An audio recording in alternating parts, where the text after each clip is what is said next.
It's been a while since I talked about Gundam model kits, and why not now, since I've gotten a little bit of free time to do what I want for a change. This won't be too long because there isn't too much I'm interested in from Bandai. Believe it or not, I feel like the third-party market is really killing it while Bandai is coasting. The MG Sandu Stein Narrative Ver-Ka version. It's technically the Sandu Stein Narrative version. Oh, the release info. It's June of 2024. 880 yen.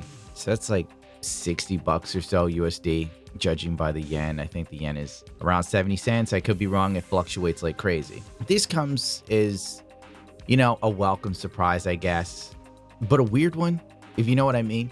It explains why there hasn't been any reprints of the Sandu Stein narrative version for, since like 2019? 2020 at best, so it's been a long time, and I was sitting there waiting for them to put out more, and I guess this whole time they've been retooling it. From first glance, it looks like they've completely ditched the original version and made the Zeon emblems and shoulder sleeves actually separate parts. So this is a good idea, honestly. It makes painting it a whole lot easier for novices. It also makes life less painful for people that don't paint kits and just sort of snap build or top coat their kits. So I see the necessity for this, and I feel it was a good move. They also added some beam axe handles and fixed some unevenness by 0.2 millimeters to 0.3, yada, yada, yada. Frankly, I'm definitely down for one. I like the slight retooling. This is just a better version of the Sandu Stein narrative that came out now 4 years ago. Oh, and they give you pilot figures finally, which I thought was the weirdest move, that Bandai had no pilot figures for this. Like, what was up with that? So this is probably the true official launch of the Sandu Stein narrative version, where it gets just enough attention to where it has something it deserves. I'm all for it. It looks decent. There's enough here to where it's might justify buying, especially if you missed it the first time. If you already got one, you want to compare them, and you have a YouTube channel, this is even better. Now, if the Sandu Stein was launching on its own, it would be a pretty lackluster MG to put out. But thankfully, it's actually launching in tandem with the Narrative Gundam. But actually, the Narrative Gundam comes out in April. Then the Sandu Stein comes out the next month. But whatever, The Narrative Gundam CPAC version, Katoki. I'm neutral on this one, The Narrative Gundam isn't bad, but it isn't great either. The Narrative Gundam isn't exactly something you'd sit there and go, man, I've been dying for the Narrative Gundam. I'm sure there are people who are fans out there, but most likely you'd have heard more people demand, the G Savior or the G Self long before the narrative. But hey, at least it's not another unicorn, so can't complain. I'm definitely in for one. On the plus side, you can actually take some of the Psycho frames from the Narrative Gundam, the dark ones, the deactivated ones. And if I recall correctly, because I lost the photo on Twitter, you can put these inside of the Ver-Ka Unicorn Gundam and have the deactivated Psycho frame version. So it's a cool little throwback, in my opinion, something that can be used in tandem. That's actually a nice little sort of Easter egg or a treat. And if you, for some reason, love Gundam Narrative, these are both must-haves. Honestly, I felt Gundam Narrative was pretty mid, but, I can't turn down a good Ver-Ka. Even if it's of a Gundam I'm kind of like neutral on. I'm totally interested in buying both of these. I think it'll be cool. The Psycho frame gimmick is genuinely genius. It gives people the ability to change one of their old Ver-Ka kits. And since there's 2 versions you can go through, actually 3, you can have deactivated, activated, and no Psycho frames at all. So probably Bandai sitting here thinking, there's people that'll buy 3 of these. And they're not wrong, because there are people that will buy 3, 4, or more. So whatever, I'm definitely down. I think this is cool. I love seeing more master grades coming out now, considering we've had almost a master grade drought for the last few years. We're lucky if you got 1 master grade a year since COVID. So things seem to be moving in a positive direction, and I'm all for it. Gundam Open Hands part set.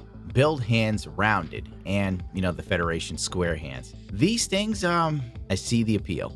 So I think this is cool, because this is something Bandai is finally catching up to that's been going on for years now. And they're plastic, so cleaning them and painting them will be far less of a hassle than resin. One mistake, you break it, you know what I mean? They come in 3 sizes, small, medium, or large. Silver Oaks is doing the same exact thing. So it's a very interesting concept. I wonder how well they'll work on MGs.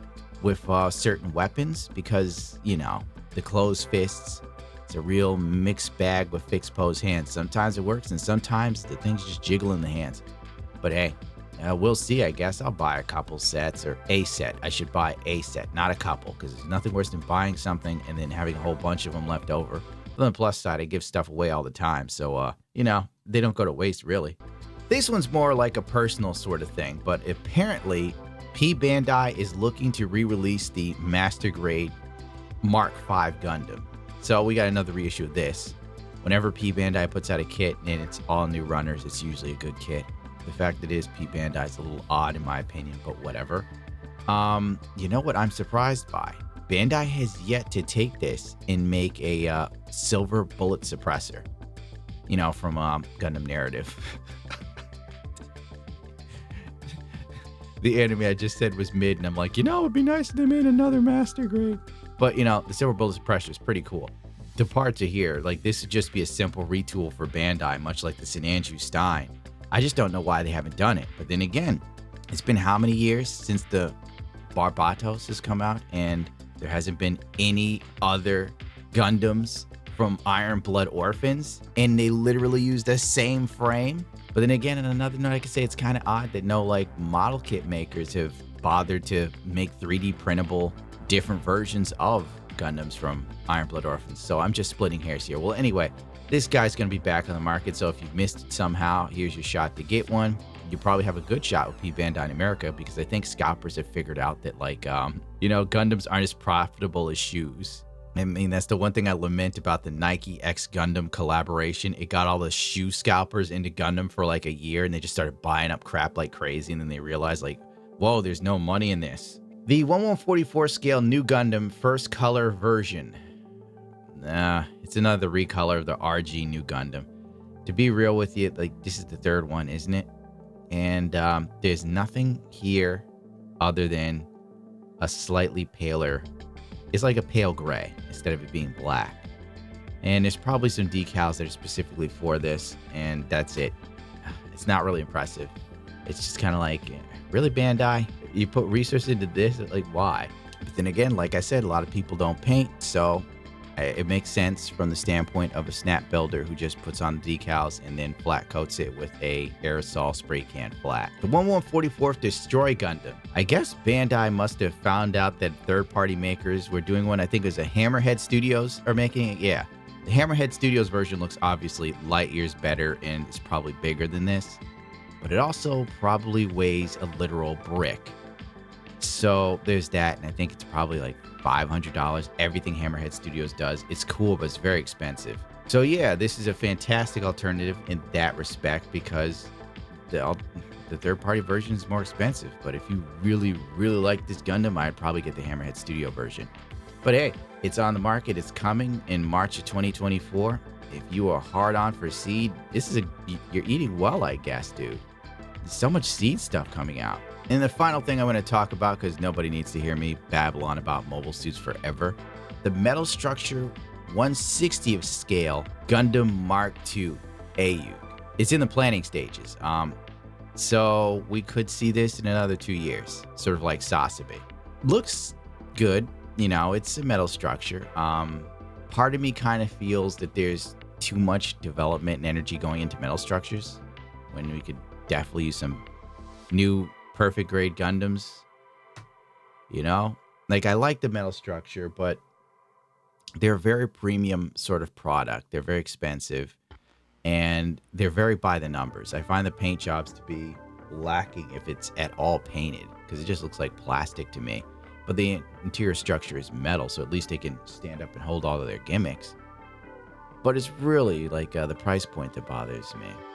But I do like it. I think this is probably for a more upscale Gundam fan that can afford it, who has the financial ability to do so, and probably has a beautiful display room for this sort of stuff.